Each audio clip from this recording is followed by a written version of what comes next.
Tumeitisha kikao chetu kama anwani ya kikao kilivyosema, tunakuja kugawa kadi za uwanachama. Sote kwa pamoja tutakumbuka tulifanya uchaguzi majuma yaliyopita, lakini tawi hili lilikuwa lina wanachama walikuwa ni wachache sana kwa 21, lakini mpaka tunafanya uchaguzi tulikuwa na wanachama 76 na wengi wao walikuwa wanachama wapya.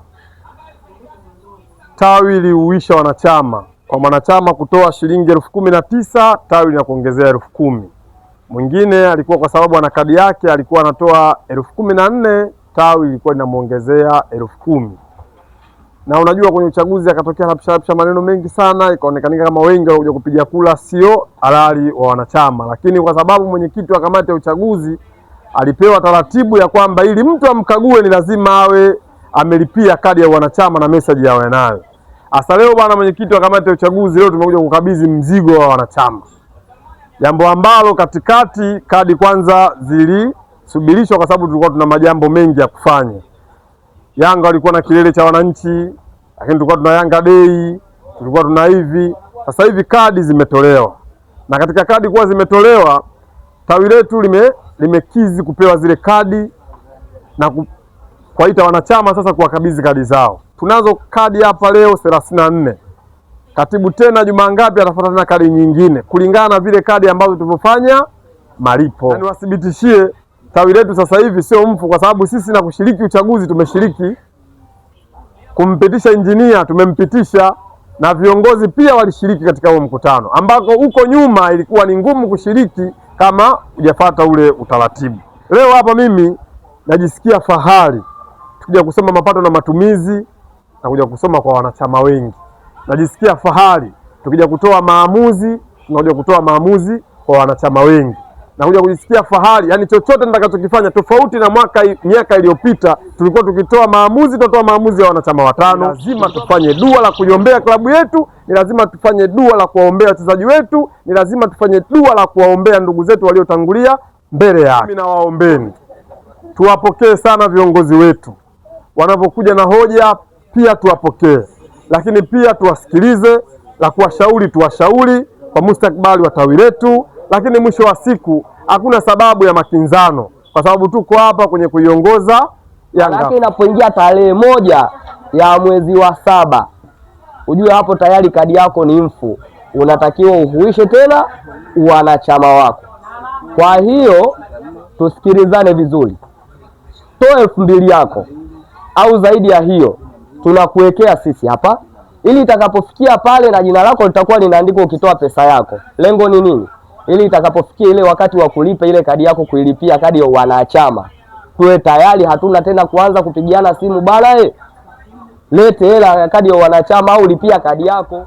Tawi letu lina wanachama wengi sana, yaani ukituangalia pale kwenye database tupo kama 178. Tawi letu lina wanachama kama 178. Hao ni wanachama ambao walishawahi kujiandikisha wanachama wa Yanga kupitia tawi letu. Lakini sasa tulienda nao hao, lakini mwisho wa siku tukafeli.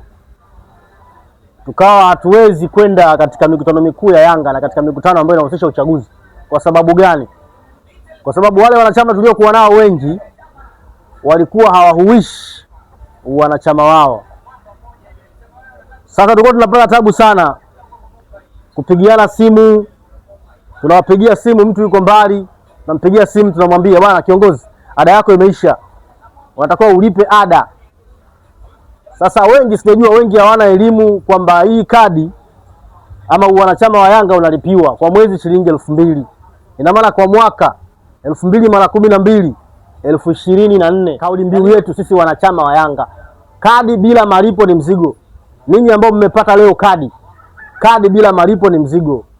Kwa hiyo by tarehe 1 mwezi wa 7 mwaka 2027 wanachama wetu una expire. Nachukua nafasi hii kuwapongeza viongozi wetu ambao tuliwaamini na kuwapa hii nafasi ya kutuongoza. Jambo hili ambalo mlifanya leo likiongozwa na mwenyekiti wetu ndugu Fikiri Rajabu na jopo kamati nzima ambao mpo hapo mbele, Mungu awabariki sana. Mimi ningewaomba ndugu zanguni wana Yanga, kilichotukutanisha hapa ni Yanga. Mimi inawezekana mimi na huyu mzee au huyu kaka tusingeweza kukaa sehemu yoyote. Yaani hatuna kitu cha kutunganisha zaidi ya mpira. Ina maana tuweze kukaa sehemu yote nyingine. Kwa hiyo tulichokuleta hapa ni Yanga. Hebu tuwekee hizi shilingi 2000. Na hizi 2000 ikiwezekana, ndugu yangu, mfungue mkoba. Ili uwe mna update kule, mtu akituma tunasema wote tunaona. Juma Kasim, John Joseph amepunguza 6. Ndugu wanachama wenzangu, mimi jambo langu ni moja, kuasisitiza. Wamezungumza wajumbe wengi hapa na mwenyekiti wa kamati ya uchaguzi amesema klabu inaandaa, tunatoa magari, au tunakubaliana, tuna arrange, lakini mwisho wa siku wanachama wanatuangusha. Yaani sio vizuri kwa Yanga sasa hivi ilivyo. Mimi naamini moyoni mwetu hapa wote tunatamani Yanga inacheza kila siku. Mioni mwetu tunatamani wote, kwa sababu ndio moyo wangu mimi ninavyouona. Lakini hii kucheza sio solution, lazima tuwe tuna support na sisi tuwe tunaonekana. Support yake ni moja, wanachama tuendelee kulipa ada, na la pili kuisupport timu yetu pindi inapoenda kucheza. Waombe sana tujitahidi, vikao kama hivi tujitokeze kwa wingi. Nafikiri kufikia hapo mimi sina la ziada. Niwashukuru sana kwa kufika kwenu. Niahirishe kikao hichi mpaka wakati mwingine.